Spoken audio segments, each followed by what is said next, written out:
In the granite quarries south of Aswan, there is a stone still lying in the ground where it was abandoned 3,500 years ago.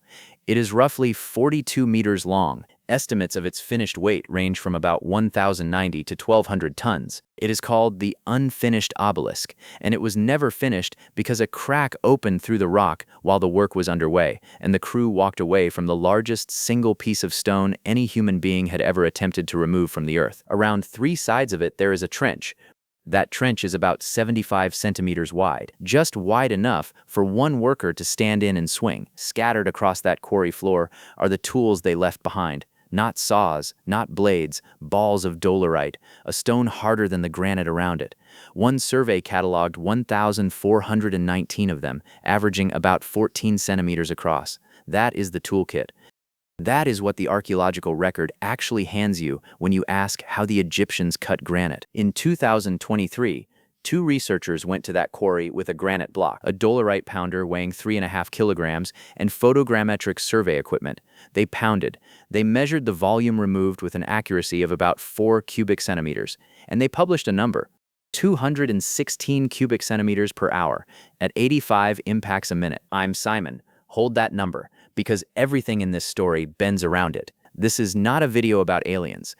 Graham Hancock has spent 30 years insisting he does not believe aliens built anything in Egypt, and on that point he is entirely consistent and entirely correct to be annoyed about it.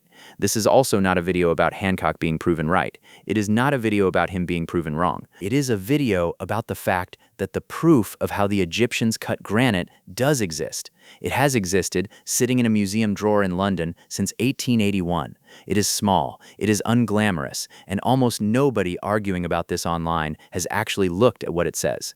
And the reason this argument has not ended in 140 years is not that the proof is missing, it is that the proof does not cover everything. Start with the man who found it, because he is the origin point of every claim in this entire field, on both sides. William Matthew Flinders Petrie arrived at Giza in 1880. He was 27. He was not a treasure hunter, and he was not a mystic. He was, by temperament, a measuring instrument in human form.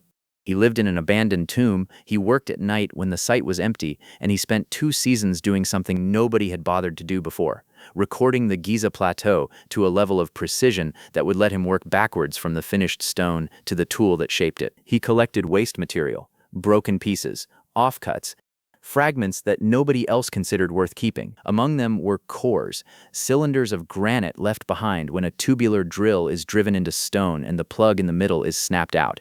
Petrie cataloged them. One of them, the 7th, he numbered Core 7. It is still held at the Petrie Museum of Egyptian Archaeology at University College London under the accession number UC16-36, and it is about 11 centimeters tall. Petrie examined the surface of that core and reported something that has generated more argument than almost any other object in Egyptology. He described a groove running around it, not a series of separate scratches, a continuous spiral, as though the drill had been screwing itself down into solid granite at a rate of roughly 1/10 of an inch per revolution. To understand why that stopped him, you need to understand what that rate implies. 1/10 of an inch per turn through rose granite is not grinding. Grinding is slow, patient, and it wanders. That kind of feed rate implies a cutting edge that bites under sustained and enormous downward pressure without wearing away. Petrie's conclusion, published in the Pyramids and Temples of Giza in 1883, was that the Egyptians worked hard stone using bronze tools set with fixed cutting points harder than quartz. He went further and narrowed the candidate materials to 5: beryl, topaz, chrysoberyl, corundum, and diamond. He wrote that the character of the work pointed toward diamond and that only its rarity gave him pause. That is the founding document of ancient Egyptian high-precision machining. And it was not written by a fringe author. It was written by the man usually described as the father of modern archaeological method in the book that made his name. Then Petrie addressed the obvious objection himself. Where are these tools? His answer was that we should not expect to find them. Tools like that would have been royal property, guarded, and when they wore out the bronze would be melted down and the cutting stones reset. He pointed out that even ordinary masons' chisels barely survive in the record, perhaps a dozen known at the time, and those would have been far more common and far more likely to be discarded. It is a reasonable argument. It is also, and this matters enormously, unfalsifiable. Petrie proposed a tool, explained the physical evidence with it, and then explained in advance why the tool itself would never be recovered. 143 years later, not one jewel-tipped Egyptian saw or drill has ever been found. Now step back, because this is where a journalist walks into the story and changes its scale entirely. Graham Hancock was born in Edinburgh in 1950. He worked as a correspondent for British newspapers, including a period covering East Africa, before turning to books about the ancient world. In 1995, he published Fingerprints of the Gods, which sold in the millions and has never really gone out of print. In 2015 came Magicians of the Gods. In November 2022, Netflix released Ancient Apocalypse, with a second season following in October 2024. His argument, stated as consistently as anyone in this field states anything, is this. He believes an advanced civilization existed during the last ice age, that it was destroyed by catastrophic events around 12,000 years ago, and that survivors carried knowledge to hunter-gatherer populations around the world, seeding the civilizations we do have records for. He describes that lost society as advanced in the sense of a sophisticated, seafaring, astronomically literate culture, not a society with electricity. Mainstream archaeology rejects this, not gently. The academic literature classifies it as pseudo-archaeology, and in 2022, the Society for American Archaeology wrote to Netflix objecting to the series. And on the 16th of April 2024, something happened that had never happened before. Hancock sat down opposite a working academic archaeologist, Flint Dibble of Cardiff University, on the Joe Rogan Experience, episode 2036, for a debate that ran more than 4 hours. Dibble came to argue that the absence of a lost Ice Age civilization is demonstrable from the accumulated evidence of excavated sites, stone tools, and environmental data. Hancock came to argue that archaeology has not looked hard enough in the places that would matter, most of which are now underwater. Nobody's mind changed, but the debate did something else. It pushed a very specific class of object into the center of a global argument. Not myths, not maps, stone. Because Hancock's most persuasive material has never been the flood legends. It has been the physical difficulty of the objects themselves. On Rogan, he has repeatedly pointed at the granite beams sitting above the king's chamber of the Great Pyramid, slabs weighing many tens of tons each, hauled to a height inside a solid stone mountain, and asked how leverage and ramps account for them. In one much-circulated episode, he went as far as to float, openly and speculatively, that ancient cultures might have used capacities of mind that modern society has allowed to lapse. That is his own framing, and it is worth being precise about it. He has offered it as a possibility, not a finding. But the granite question does not depend on any of that. The granite question is answerable. It has been tested, and the testing took 100 years. Follow it in order. In 1923, the engineer and Egyptologist Reginald Engelbach published a study of the Aswan quarries and the unfinished obelisk specifically. His conclusion was that the trench had been cut primarily by pounding with dolerite, with fire used only in limited rolls. He produced time estimates for the work. For most of the 20th century, that was the settled answer. Then came the chemists. Alfred Lucas, working in Egypt on ancient materials and industries, argued that the marks in hard stone were consistent with loose abrasive, powdered quartz sand dragged across the stone by a softer metal tool. Under that model, the copper is not the cutting agent at all. The copper is a carrier, the sand does the work, and the copper wears away faster than the stone does, which is exactly why no hardened Egyptian saw exists to be found. That was a theory. In 1999, someone went and did it. Denai Stocks is a British experimental archaeologist with a background in mechanical engineering.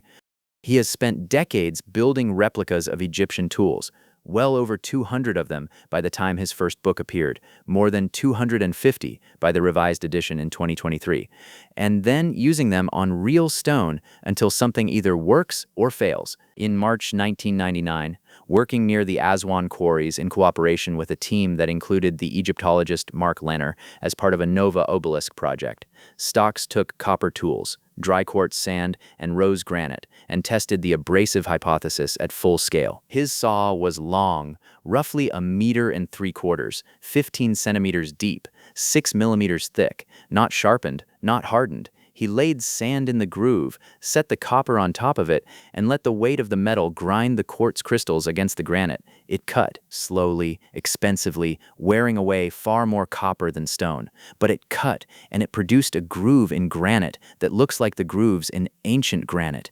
Then he drilled. Copper tube, wooden shaft, bow drive, dry sand, and here is the detail that turned an experiment into a confrontation.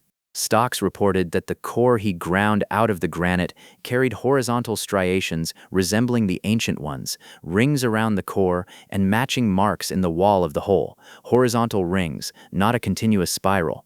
That distinction is the entire argument, and it has been for 25 years. Because if the marks on ancient cores are separate horizontal rings, they are exactly what loose abrasive under a rotating tube produces, and the mystery closes.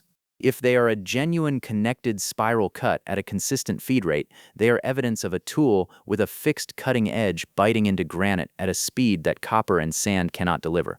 So people went back to Core 7 to look. The acoustics engineer John Reed and the stonemason Harry Brownlee examined and photographed the object in detail. They reported that what they could see were horizontal striations, not connected spiral grooves, and they noted these are common on cores from ordinary modern quarrying. Their findings were carried in the 1999 book Giza: The Truth by Ian Lawton and Chris Ogilvie-Harold, which used them to close the case against a lost machining technology. Lawton and Ogilvie-Harold went as far as suggesting there may be confusion in how the artifact is labeled at the museum. The engineer Christopher Dunn, author of the Giza Power Plant and the most prominent advocate of the machining position, went and looked for himself. He made a latex peel of the core's surface, flattened it, photographed it, laid construction lines and arcs across the image, and published his analysis with the raw photographs so readers could check his work. His conclusion was that the groove is a spiral, that it runs the full length of the core, and that the interruptions people read as separate rings are places where mica, a soft component of granite, has been ripped out of the surface. Two competent people, one object, opposite readings. That is where the technical argument actually sits today, not in a conspiracy, in a disagreement about whether a groove on an 11-centimeter cylinder connects to itself. And then, in 2023, the ground shifted somewhere nobody was watching.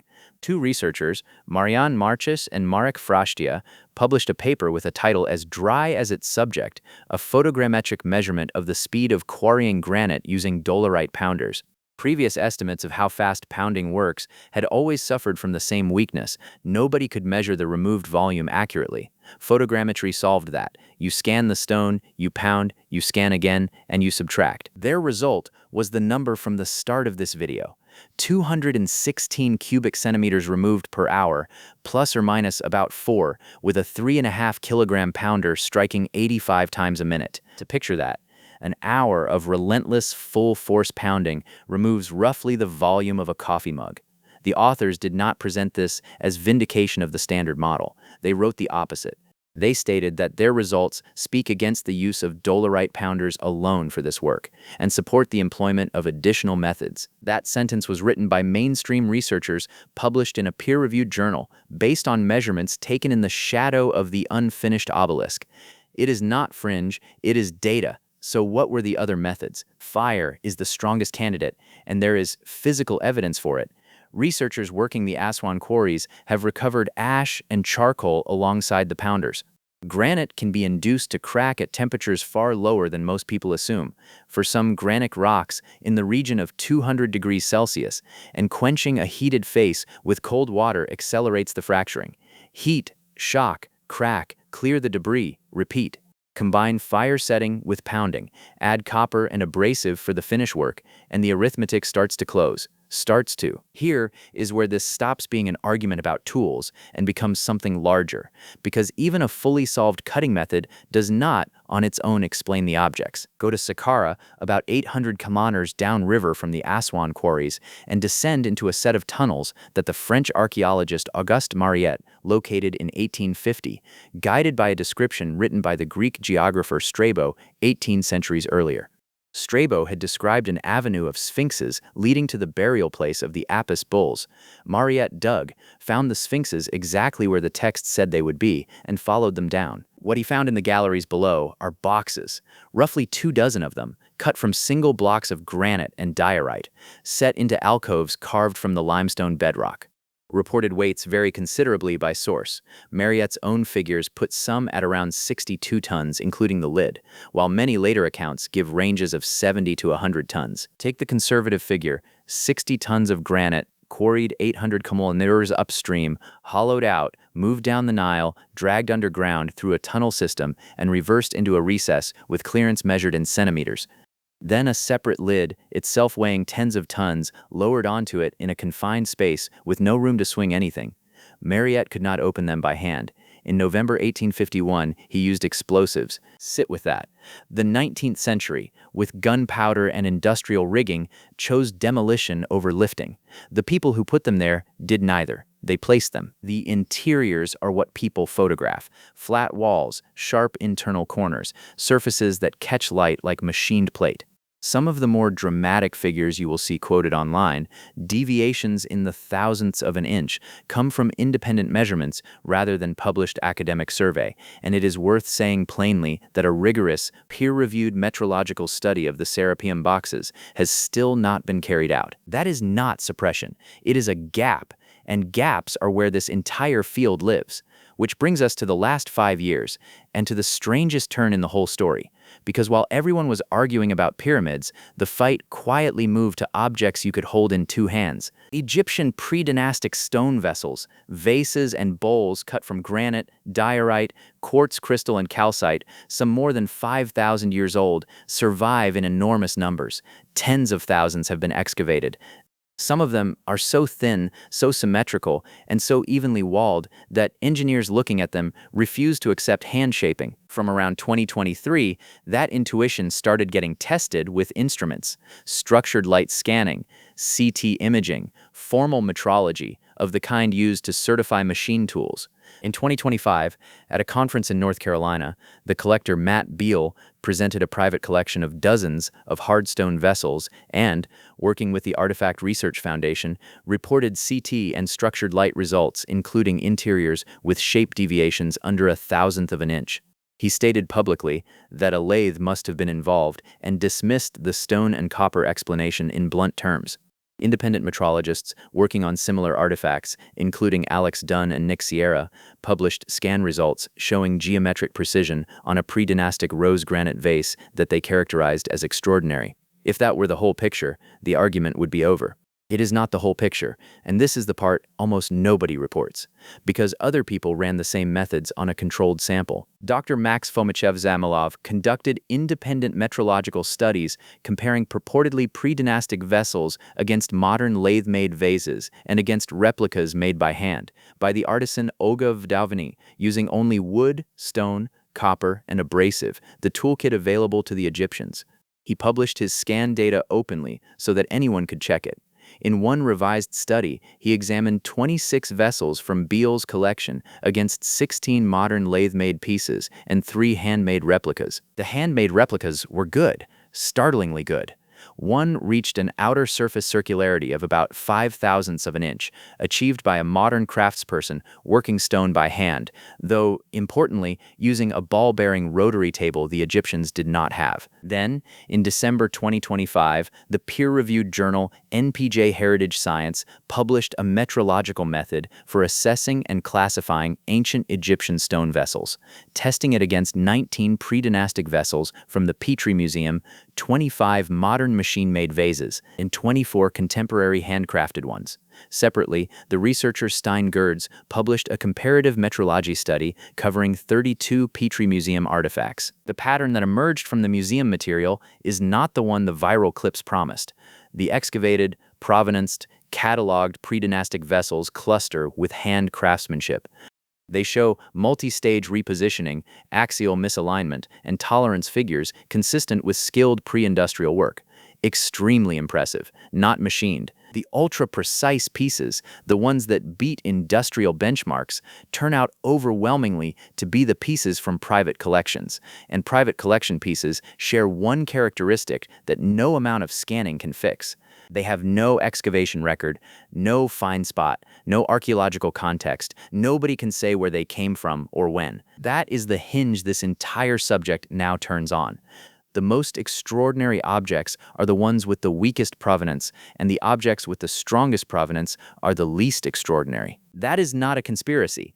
That is a much harder problem than a conspiracy because there is nobody to accuse and nothing to expose. There is only a hole in the paperwork, and the hole is where every claim goes to die. So widen the lens, because the real stakes here were never about copper versus lasers. The Aswan quarries are not a single mystery. They are a functioning industrial landscape. Trench walls covered in tool marks, abandoned stones at every stage of extraction, quarry supervisors' names carved into rock faces alongside administrative records, worn pathways between the working faces and the tool staging areas. This is a documented workplace with organization, quality control, and a chain of command, and it produced a stone that was abandoned when the granite failed, which tells you something almost nobody credits the Egyptians with. They were willing to write off the largest object anyone had ever attempted rather than erect something unsound. That is not the behavior of people fumbling in the dark with rocks, but it is also, and this is the honest position, not the behavior of people operating machinery. The unfinished obelisk is the single strongest piece of evidence in this entire debate precisely because it is unfinished. It is a factory floor caught mid-process, and what it records is human beings in a trench 75 centimeters wide, throwing dolerite at granite, releasing the stone just before impact so the shock would not destroy their wrists, at 216 cubic centimeters an hour. The proof of how the Egyptians cut granite is real. It is the pounders, it is the ash and charcoal, it is Stock's copper saw grinding a groove into rose granite with nothing but sand and patience. It is the horizontal striations that appear on his experimental cores and on ancient ones. That evidence exists, it is reproducible, and anyone claiming there is no explanation at all has not read the literature. But notice what that proof covers and what it does not. It explains that granite can be cut this way. It does not yet fully explain the rate at which it was cut, which is why a peer-reviewed 2023 paper concluded that pounders alone do not account for the work. It does not explain how 60-plus-ton boxes were reversed into alcoves that 19th century engineers chose to blow open rather than move. It does not settle whether the groove on Petrie's Core 7 is a spiral or a set of rings, because two serious examinations of the same object reached opposite conclusions, and nobody has resolved it since. And it has not produced a single one of the tools Petrie described, which he predicted in advance would never be found. Graham Hancock did not create any of these gaps. Petrie created the first one, in 1883, in a book that Egyptology still treats as foundational. Engelbach left the second one open in 1923. Marchish and Frashtia widened it in 2023 with a photogrammetry rig and a stopwatch. Hancock's contribution was to stand in front of the gaps and refuse to let anyone pretend they weren't there, and whatever you think of his lost Ice Age civilization, the pressure he applied is a large part of why anyone bothered to scan those vases at all. The mainstream answer has been getting stronger every decade. That is what the record shows. Each experiment closes a little more of the distance. It has not closed all of it, and so it stands. Core 7 is still in the Petrie Museum in London, 11 centimeters of pink granite in a display case, with a groove on it that two qualified people describe two different ways. The obelisk is still lying in its trench at Aswan, still cracked, still attached to the bedrock, still surrounded by the stones that shaped it. The boxes are still in the dark under Saqqara, still in their alcoves, still unmeasured by any published academic survey. The precise vases are still in private hands, still without a find spot, still unable to prove where they came from. Nobody is hiding any of it. That is the uncomfortable part. All of it is public, cataloged, photographed, and free to examine, and it still does not resolve. So here is the question I want to leave you with, and I want you to answer it honestly rather than the way your side of the argument requires. If the tools were as simple as the quarry floor says they were, why does every attempt to reproduce the work at scale keep arriving at numbers that don't quite fit? And if the tools were more than that, if Petrie was right in 1883 about a cutting edge harder than quartz set into bronze, then where is it? Where is the single surviving example in a civilization that left us its pounders, its ash, its offcuts, its supervisors' names, and a 1,000-ton failure it walked away from? Tell me which side you land on in the comments, and tell me what would actually change your mind, because that is the part almost nobody says out loud. And subscribe, because the scanning has only just started. There are boxes under Saqqara that no metrologist has ever been allowed to touch.